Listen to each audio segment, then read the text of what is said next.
শিক্ষার্থীরা যারা আছো তাদেরকে এই ক্লাসে স্বাগতম। তো আজকে আমাদের আলোচ্য বিষয় হচ্ছে গিয়ে গ্যাস সূত্রসমূহ। ঠিক আছে,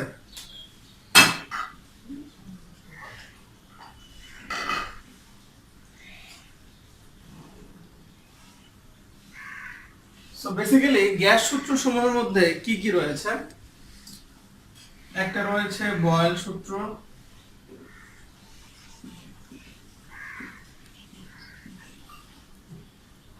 চার্লস সূত্র,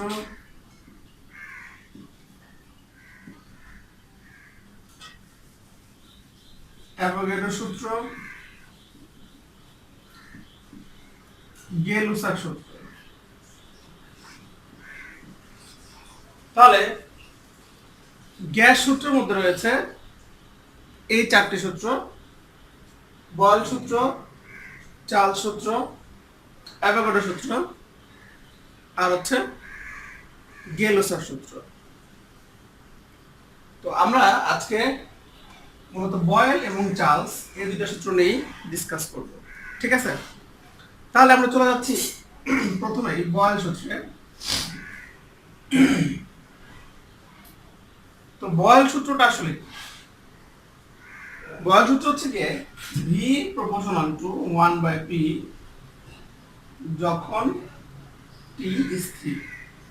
দ্যাট মিন্স এখান থেকে সূত্রটা বলা যাচ্ছে যে স্থির তাপমাত্রায় নির্দিষ্ট ভরের কোনো গ্যাসের আয়তন এর উপর প্রযুক্ত চাপের ব্যস্তানুপাতিক। এটাই বেসিক্যালি কি বয়েল সূত্র। ঠিক আছে, যখন তাপ কি আছে, স্থির আছে।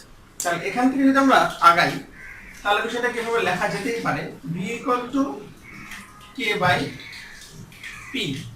তাহলে এখান থেকে লিখতে পারি pv = k। ঠিক আছে, তাহলে যদি আমরা এই অনুযায়ী আগাই তাহলে এখান থেকে এখানে পৌঁছানো যায় p1v1 = p2v2। এটা একদম কনস্ট্যান্ট পর্যন্ত চলতেই থাকে। তাহলে এই হচ্ছে গিয়ে বয়েলের সূত্রের স্টার্টিং এবং এখান থেকে প্রাপ্ত ইকুয়েশন। সেটা হচ্ছে গিয়ে এটা pv = k, এটাও পেতে পারি। আবার p1v1 = p2v2, আমরা এটাও কি এখান থেকে ফাইন্ড আউট করতে পারি। ঠিক আছে, তো এখন আমরা বয়েল সূত্র সম্পর্কিত কিছু লেখচিত্র দেখব, গ্রাফ দেখব, যেগুলো আমাদের প্রয়োজনীয়। ঠিক আছে,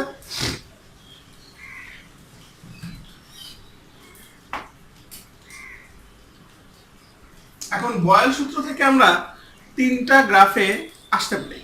প্রথমত হচ্ছে যদি আমরা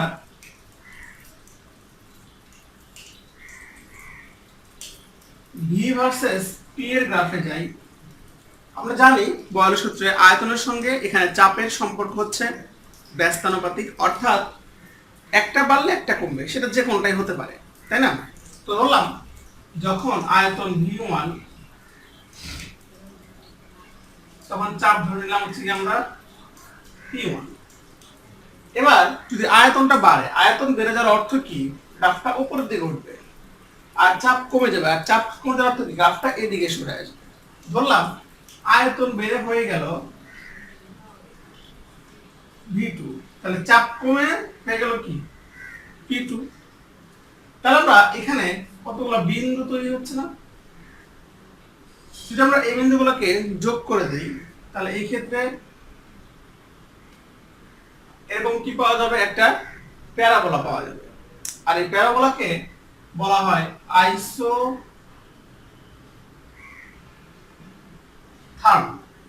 বা সমষ্টিরেখা বা সমতাপীয় রেখা। অর্থাৎ বয়েল সূত্র থেকে প্রাপ্ত লেখচিত্রকেই বলা হয় বেসিক্যালি আইসোথার্ম। ঠিক আছে, আমরা পরবর্তী গ্রাফে যাই।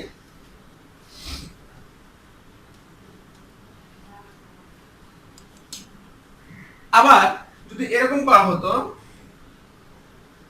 v ভার্সেস 1/p এর লেখচিত্র অঙ্কন করা হতো, তাহলে আমরা কি করতাম? দেখো বয়েল সূত্রটা কিন্তু বেসিক্যালি এটা, তাই না? v সমানুপাতিক 1/p। এখানে আয়তন চাপের কি আছে, ব্যস্তানুপাতিক আছে, অর্থাৎ v p এর ব্যস্তানুপাতিক, বাট 1/p এর কি সমানুপাতিক না। অর্থাৎ এই ইকুয়েশনটাকে এটা কি বলা যায়, v সমানুপাতিক 1/p।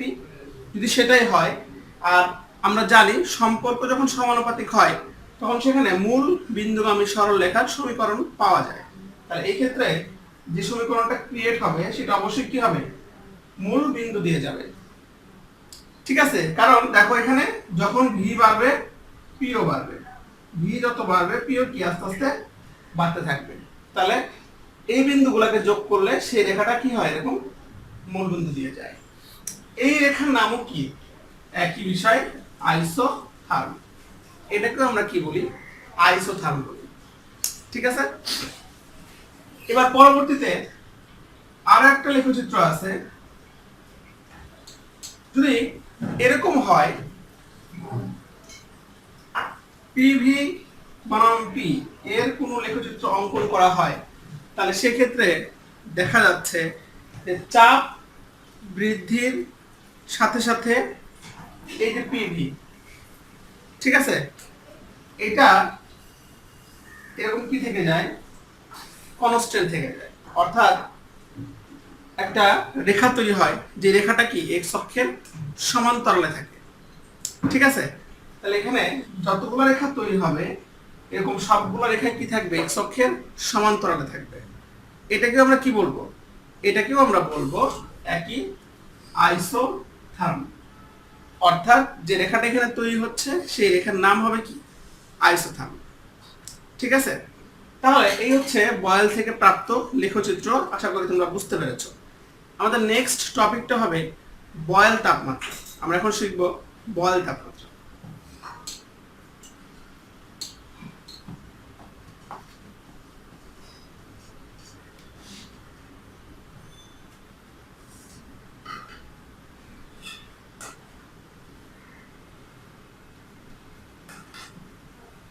তো বয়েল তাপমাত্রাটা বেসিক্যালি কি, মনে রাখতে হবে যে বয়েল তাপমাত্রা হচ্ছে এমন একটা তাপমাত্রা যে তাপমাত্রায় যে কোনো গ্যাস আস্তে আস্তে আদর্শ গ্যাসের ন্যায় আচরণ করতে শুরু করে, সেই তাপমাত্রাকে বলা হয় বয়েল তাপমাত্রা। একটু বুঝাই, সেটা হচ্ছে গিয়ে যখন পিভি বনাম পি নেওয়া হচ্ছিল তখন রেখাটা কি ছিল, এক্স অক্ষের একদম সমান্তরাল ছিল। তাহলে এই যে লাইনটা দেখতে পাচ্ছি এবং এই যে সরল রেখাটা ক্রিয়েট হয়েছে, এটা কিন্তু কি শুধুমাত্র আদর্শ গ্যাসের ক্ষেত্রেই তৈরি হয়েছে। বাট একটা গ্যাস ন্যাচারালি কি হয়, বাস্তব হয়। পৃথিবীতে কিন্তু আদর্শ গ্যাসের অস্তিত্ব নেই বললেই চলে।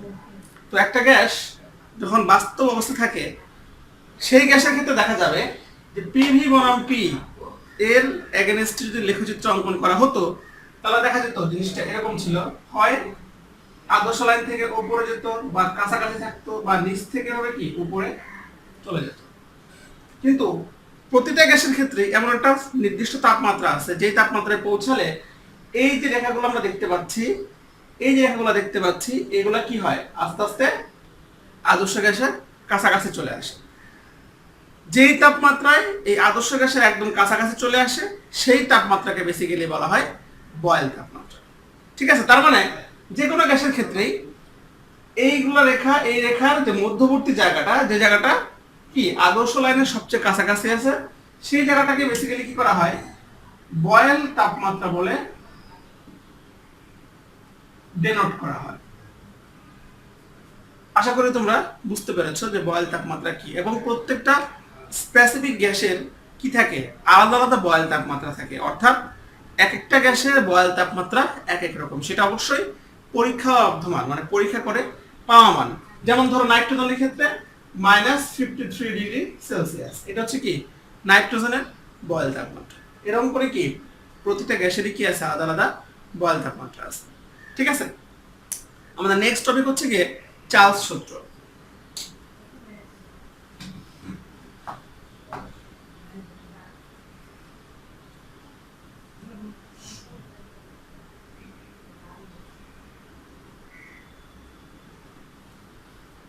তো চার্লসের সূত্রটা বেসিক্যালি কি ছিল, চার্লস ছিল এটা, ভি সমানুপাতিক টি যখন পি স্থির। অর্থাৎ চাপ স্থির থাকলে নির্দিষ্ট ভরের কোনো গ্যাস, অবশ্যই কোনো গ্যাস, গ্যাসের আয়তন এর পরম তাপমাত্রার সমানুপাতিক হয়। এখানে কি হচ্ছে গিয়ে পরম তাপমাত্রা। আমরা জানি পরম তাপমাত্রা মানে কি, অবশ্যই কেলভিন তাপমাত্রা। তাহলে এখানে যেটা আমাদের শেখার বিষয় সেটা হচ্ছে কি এখান থেকে v ইকুয়াল টু লিখতে পারি kt, তাহলে v by t equal to কি লেখা যায় k, আর এখান থেকে যদি অ্যাপ্রোচ করি তাহলে কি লিখতে পারি v1 t1 equal to v2 t2। তাহলে এই হচ্ছে কি চার্লসের সূত্র। তো চার্লসের সূত্র দুইটা রূপ আছে, এই একটা সূত্র, এই একটা রূপ, আর একটা রূপ আছে। ওই রূপটা আমাদের জন্য বেশি গুরুত্বপূর্ণ, কারণ ওইখান থেকে আমরা পরম তাপমাত্রা স্কেল, তারপর কি পরম শূন্য তাপমাত্রা, কেলভিন স্কেল, এই বিষয়গুলা খুব সহজে বুঝতে পারবো। তো সূত্রটা আমি লিখে দিচ্ছি আগে, এটা হয়তো আমাদের বইতে নাই। হ্যাঁ, সেটা হচ্ছে স্থির চাপে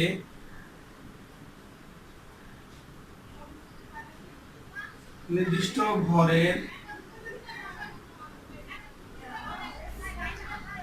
কোন গ্যাসের আয়তন প্রতি 1 ডিগ্রি সেলসিয়াস তাপমাত্রা বৃদ্ধি বা হ্রাসের জন্য 0 ডিগ্রি সেলসিয়াস তাপমাত্রায়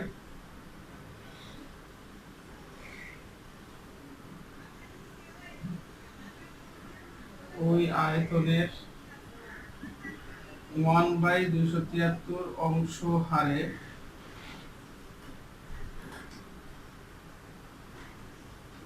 যথাক্রমে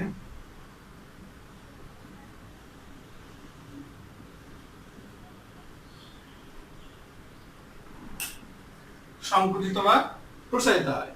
তাহলে স্থির চাপে নির্দিষ্ট ভরের কোনো গ্যাসের আয়তন প্রতি 1 ডিগ্রি সেলসিয়াস তাপমাত্রা বৃদ্ধি বা হ্রাসের জন্য, তাহলে কোনো গ্যাসের আয়তন, এখানে থেমে যাব, সেই আয়তনটা কি হয় 1 ডিগ্রি সেলসিয়াস তাপমাত্রায় বৃদ্ধি বা কমানোর জন্য 0 ডিগ্রি সেলসিয়াস তাপমাত্রা গ্যাসটার যে আয়তন, সে আয়তনের 1/273 অংশ হারে কি হয় বেড়ে যায় অথবা কমে যায়।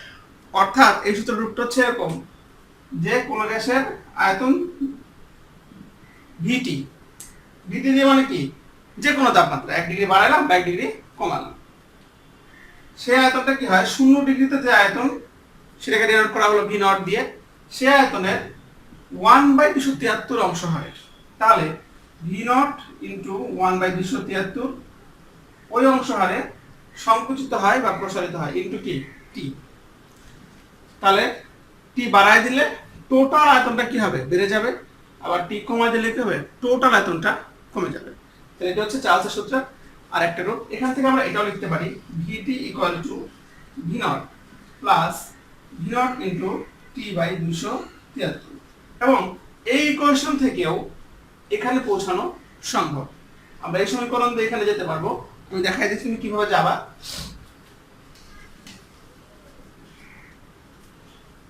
তাহলে এই সমীকরণের জন্য আমরা ধরলাম প্রথমে একটা তাপমাত্রা T1, ধরলাম T1 তাপমাত্রায় আয়তন V1, তাহলে এই ইকুয়েশনটা কি হবে, তাহলে V1 equal to V0 plus V0 into, এটা নট ছিল, V0 ইনটু T1 বাই 273 বলা যায় কিনা। তো এখন এখান থেকে একটু মডিফাই করলে কি করা যায়, 273 V0 plus V0 T1 by 273 এটা করা যায়। তাহলে এখান থেকে আমরা যখন কমন নিব V0, তাহলে 273 প্লাস T1 273, এখানে আছে V1। মনে রাখতে হবে যে ডিগ্রি সেলসিয়াস তাপমাত্রার সঙ্গে যখন 273 যোগ করে দেওয়া হয় তখন সেই তাপমাত্রাকে আমরা বলি কি কেলভিন তাপমাত্রা। তাহলে এখানে এই T1টা কি ডিগ্রি সেলসিয়াস তাপমাত্রা, তো এর সঙ্গে যখন 273 যোগ হয়ে গেল তখন আমরা কি বলতে পারি, অবশ্যই কেলভিন তাপমাত্রা বলতে পারি। তাহলে সেই অনুসারে আমরা বলতে পারি V1 equal to V0 into T1 by 273, আর এখানে T1টা হচ্ছে কি কেলভিন তাপমাত্রা। ঠিক আছে, তাহলে এই একটা ইকুয়েশন পেয়ে যাচ্ছি যেটাকে আমরা সমীকরণ 1 দিয়ে কি করলাম প্রকাশ করে দিলাম। তো এবার যদি আমরা একই ভাবে আগাই তাহলে কিন্তু এটাও পাবো, তাই না, যে V2 equal to V0 into T2 by 273 পাবো না সেম ভাবে এখানে। তাহলে এটাকে আমরা সমীকরণ 2 দিয়ে প্রকাশ করলাম। এবার যদি আমরা 1 কে 2 দ্বারা ভাগ করে দেই তাহলে V1 by V2 equal to V0 into T1 by 273 V0 into T2 by 273। তাহলে V0 V0 কেটে যাচ্ছে, 273 73 কি হচ্ছে কেটে যাচ্ছে। তাহলে এখান থেকে এবার যদি আমি সাজাই লিখি যে V1 by T1 equal to V2 by T2 কি লেখা যাবে না? তাহলে এটা কিভাবে চলতেই থাকবে, V3 বাই T3 একদম কোন পর্যন্ত, কনস্ট্যান্ট পর্যন্ত। এটা কনস্ট্যান্ট পর্যন্ত চলতেই থাকে তাহলে এখান থেকে লেখা যায় কি V by T equal to কি ধ্রুবক। তাহলে এটা কি হয়ে গেল, অবশ্যই হয়ে গেল চার্লসের সূত্র। তাহলে আমরা ওই ইকুয়েশন থেকে কি করতে পারি, চার্লসের এই সূত্রে পৌঁছাতে পারি, যেটা আমাদের জন্য অনেক কার্যকর হবে পরম শূন্য তাপমাত্রা এটা বোঝার জন্য, তারপর হচ্ছে গিয়ে কেলভিন তাপমাত্রা স্কেল বোঝার জন্য, বা পরম তাপমাত্রা স্কেল বোঝার জন্য। ঠিক আছে, এবার আমরা যে টপিকে যাব সেটা হচ্ছে গিয়ে পরম শূন্য তাপমাত্রা।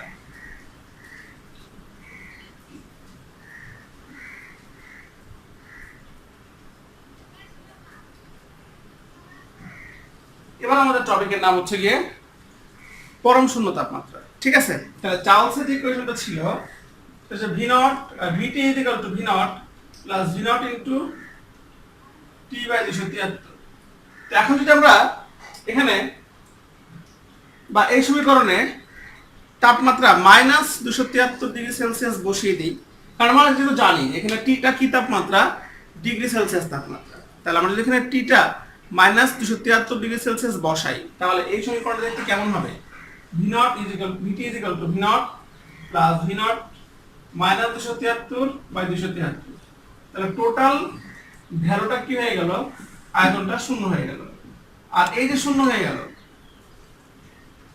কত তাপমাত্রায়, মাইনাস 273 ডিগ্রি সেলসিয়াস তাপমাত্রায়। এই তাপমাত্রাটাকে বলা হয় পরম শূন্য তাপমাত্রা। তার মানে আমি বলতে পারি যে তাপমাত্রায় একটা গ্যাসের আয়তন তাত্ত্বিকভাবে শূন্য হয়ে যায় সেই তাপমাত্রাকে বলা হয় পরম শূন্য তাপমাত্রা। তাত্ত্বিকভাবে মানে কি, লিখিতভাবে। ঠিক আছে, তাহলে যে তাপমাত্রায় একটি গ্যাসের আয়তন তাত্ত্বিকভাবে শূন্য হয়ে যায় সেই তাপমাত্রাকে বলা হয় পরম শূন্য তাপমাত্রা। আর মনে রাখতে হবে যে মাইনাস 273 ডিগ্রি সেলসিয়াস বা 0 কেলভিন এটাকে বলা হয় কি, পরম শূন্য তাপমাত্রা। এটা কিন্তু খুবই গুরুত্বপূর্ণ। ঠিক আছে, তাহলে আমরা এবার এখান থেকে চার্লসের একটা গ্রাফ দেখে নিই।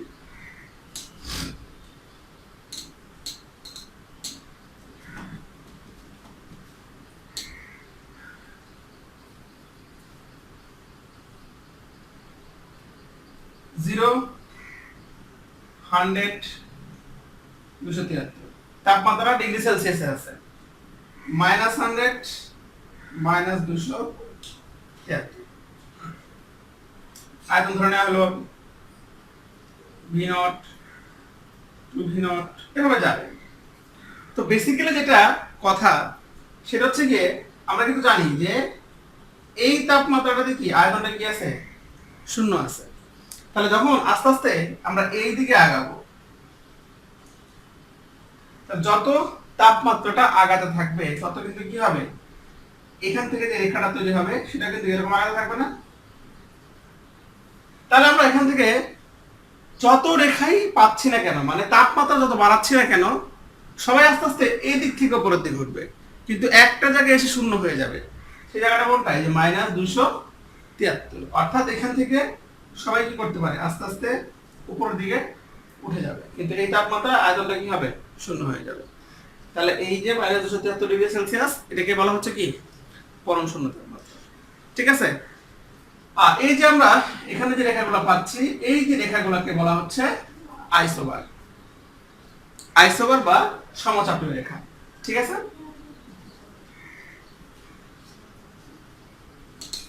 তাহলে আশা করি লেখচিত্রটা তোমরা বুঝতে পেরেছো।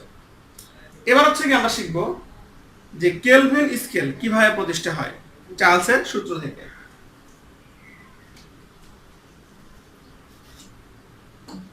তাহলে এবার হচ্ছে কি পরম তাপমাত্রা স্কেল পরম তাপমাত্রা স্কেল অথবা কেলভিন স্কেল প্রতিষ্ঠা।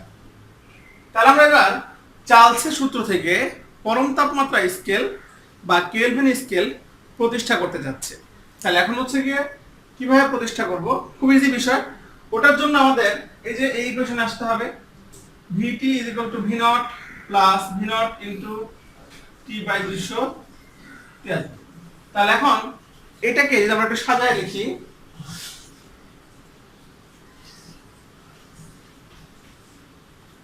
তাহলে VT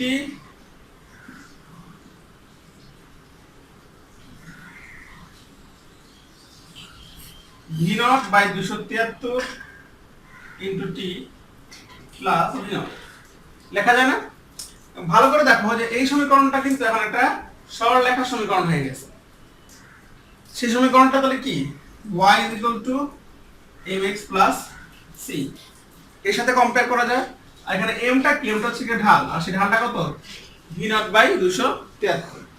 বিষয়টা বোঝা গেছে? তার মানে আমরা এই যে লেখচিত্র, এই লেখচিত্রে আমরা যে সকল রেখা পাচ্ছি এই সবগুলা রেখার ঢাল হচ্ছে গিয়ে v naught by 273। আর ঢালটাকে তোমার হচ্ছে প্রকাশ করা হয় আলফা দিয়ে। তাহলে এই সমীকরণটা কি দাঁড়াচ্ছে, v naught is equal to alpha t by vt is equal to alpha t plus v naught। তাহলে এটা হচ্ছে গিয়ে এই সমীকরণের আরেকটা রূপ। আর এই যে আলফা, এটাকে বলা হয় তাপ প্রসারাঙ্ক, অথবা এই আলফাটা হচ্ছে কি তোমার এই সমীকরণের ঢাল। ঠিক আছে, যেখানে এই তাপমাত্রাগুলোকে যদি -273°C পর্যন্ত বর্ধিত করা হয় তাহলে গ্যাসের আয়তন কি হয়, শূন্য হয়ে যায়। এবার এই -273°C, এই -273°C কে 0 কেলভিন ধরে লর্ড কেলভিন একটি স্কেল প্রতিষ্ঠা করে, যাকে তার নাম অনুসারে বলা হয় কেলভিন স্কেল। তাহলে আমরা যদি এই অনুসারে আগাই, তাহলে ইকুয়েশনের এই পাশে দুই পাশে যদি আমরা 100 যোগ করে দেই, তাহলে বিষয়টা কেমন হবে, -170°C ইকুয়াল টু কি হবে, 100 কেলভিন করা যায়। যদি আমরা এবার দুই পাশেই 173 যোগ করে দেই তাহলে কি হবে, তাহলে এটা হয়ে যাবে কি 0°C, এটা কি 273 কেলভিন। তাহলে এই যে আমরা সবসময় করে আসছি যে ডিগ্রি সেলসিয়াস তাপমাত্রার সঙ্গে 273 যোগ করলে কি পাওয়া যায়, কেলভিন তাপমাত্রা পাওয়া যায়। সেটা আমরা তাহলে এখান থেকে পেয়ে গেলাম যে 0°C কিভাবে কি হচ্ছে, 273 কেলভিন হচ্ছে। তাহলে এখান থেকে কি করা যায়, পরম তাপমাত্রা স্কেল প্রতিষ্ঠা করা যায়। তাহলে আমরা এখানে এটাকে বলতে পারি কত কেলভিন, 273 কেলভিন। তাহলে এটাকে আমরা কত বলবো, 373 কেলভিন। এটাকে কত বলবো, 473 কেলভিন। ঠিক আছে, আর যদি এদিকে আগাই, সরি 273 373, এটা হবে হচ্ছে গিয়ে